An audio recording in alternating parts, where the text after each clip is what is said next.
Hello Dharmapuri மக்களே! இன்னைக்கு நம்ம இந்த வீடியோல எத பத்தி பார்க்க போறோம்னா, பல்லு எடுத்ததுக்கப்புறம் நம்ம என்னென்னலாம் பண்ணணும், என்னென்னலாம் பண்ணக்கூடாது அப்படின்றத நம்ம பார்க்கலாம். ஸோ டாக்டர் பல்லு எடுத்த இடத்துல உங்களுக்கு ஒரு பஞ்ச வச்சு, இல்ல காஸ வச்சு கடிச்சிக்க சொல்லுவாரு. அந்த கடிச்சுக்கிட்ட பஞ்ச நீங்க 1 மணி நேரத்துக்கு அப்படியே கடிச்சு புடிச்சுக்கணும். நடுவுல அது எடுக்காதீங்க. நடுவுல வேற பஞ்சு வைக்கிறதோ, மாத்துறதோ பண்ணாதீங்க.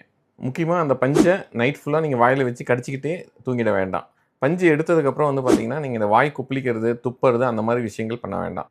வாய்க்குள்ள நெகட்டிவ் பிரஷர் கிரியேட் ஆகுற மாரி ஸ்ட்ரா வச்சு உறிஞ்சு குடிக்கிறது வேண்டாம். சூடான சாப்பாடோ, காரமான சாப்பாடோ சாப்பிட வேண்டாம். ஒரு 2 இல்ல 3 நாட்களுக்கு அந்த சைடு பல்லு எடுத்த சைடு நம்ம சாப்பிடுறத தவிர்த்துக்கிறது நல்லது. ஸோ பல்லு எடுத்த இடத்த நான் அடுத்த நாள் பிரஷ் பண்றப்ப, அது மேல பிரஷ்ஷ தேய்க்க வேண்டாம். மத்த இடத்துல எப்பயும் உங்க பல்ல தேய்க்கிறதா நீங்க தேய்ச்சுக்கலாம். பட் ரொம்ப ஃபோர்ஸா வாய் கொப்பளிச்சு துப்புறத தவிர்த்துக்கலாம்.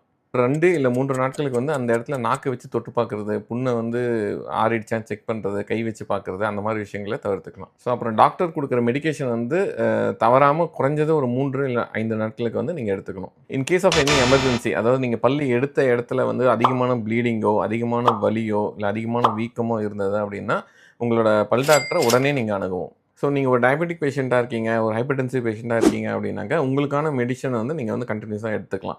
ஸோ நீங்க பல்வலி மாத்திரையோட சேர்த்தி அதையுமே நீங்க எடுத்துக்கலாம். ஸோ பல்லு எடுத்ததுக்கப்புறம் உங்களோட ரொட்டீன் ஃபுட்ஸ் என்னவோ, அந்த ரொட்டீன் ஃபுட் ஹேபிட்ஸ்ல என்ன நீங்க ஃபுட் சாப்பிடுவீங்களோ, அதையே நீங்க ரெகுலர் ஃபுட் சாப்பிடலாம். நீங்க பர்ட்டிகுலரா நீங்க கொஞ்சம் ஸ்டிக்கி ஃபுட்ஸ், அதாவது இந்த பிரெட்டு, பிஸ்கெட் அதெல்லாம் அவாய்ட் பண்ணிக்கிறது நல்லது. ஏன்னா, அந்த பிரெட் பிஸ்கெட்ஸ்லாம் பார்த்தீங்கன்னா, உங்களோட அந்த பிளட் கிளாட்ல போய் ஒட்டிக்கும். ஸோ அது உங்களுக்கு இன்னும் இன்ஃபெக்ஷன் கொஞ்சம் அதிகப்படுத்தும். ஸோ உங்களோட ரெகுலர் ஃபுட்ஸ் நீங்க என்ன ரெகுலரா வீட்ல இட்லி, தோசை சாப்பிடுவீங்களோ, அதிக சூடு இல்லாம நீங்க சாப்பிட்டுக்கலாம். மேலும் இந்த மாரி பல் சம்மந்தப்பட்டமான வீடியோஸ் நீங்க பார்க்கணும்னு ஆசைப்பட்டீங்க அப்படின்னாக்க, பேஜ ஃபாலோ பண்ணிக்கோங்க. Thank you.